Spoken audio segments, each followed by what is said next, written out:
Mafia নেত্রী, mafia Sheikh Hasina কয়েকদিন আগে বলেছে বিএনপির অবস্থা নাকি হেফাজতের মতন হবে।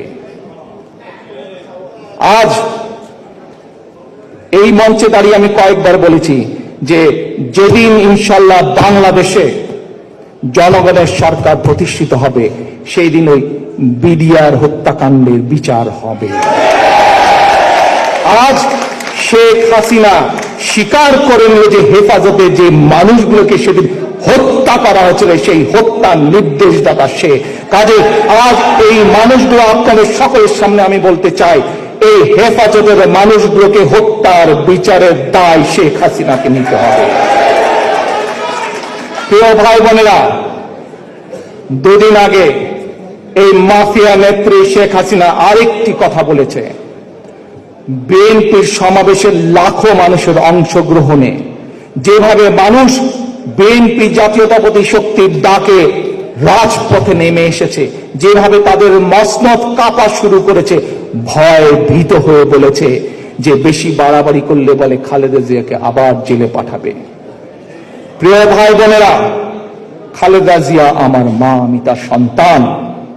আজ শেখ হাসিনা যেই কথা বলেছে খালেদা জিয়াকে জেলে পাঠাবে, আজ আপনাদের সামনে এবং সোশ্যাল মিডিয়ার মাধ্যমে যারা সংযুক্ত আছেন প্রতিটি মানুষের কাছে আমি শুধু একটি কথা বলবো, শেখ হাসিনার এই জবাব আমি দেব না। শেখ হাসিনার এই জবাব আমি বিশ্বাস করি দেশনেত্রী খালেদা জিয়া হচ্ছেন গণতন্ত্রের নেত্রী, বাংলাদেশের সাধারণ মানুষের নেত্রী।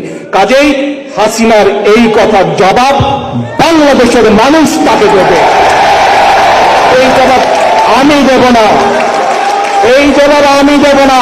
খালেদা জিয়া মানুষের নেত্রী, মানুষ এই জবাব দেবে।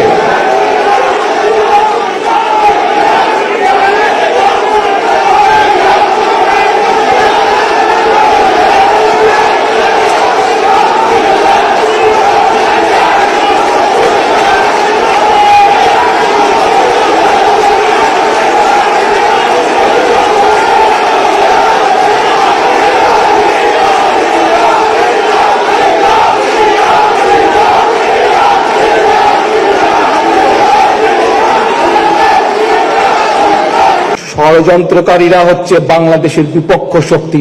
আপনাদেরকে মনে রাখতে হবে, সমাবেশ করা মানেই কিন্তু আমাদের লক্ষ্য এখনো হাসিল হয়নি, অ্যাচিভ হয়নি। আমাদের আরো বহু দূর যেতে হবে, আরো বহু ষড়যন্ত্র হবে, বহু বিভ্রান্তি হবে।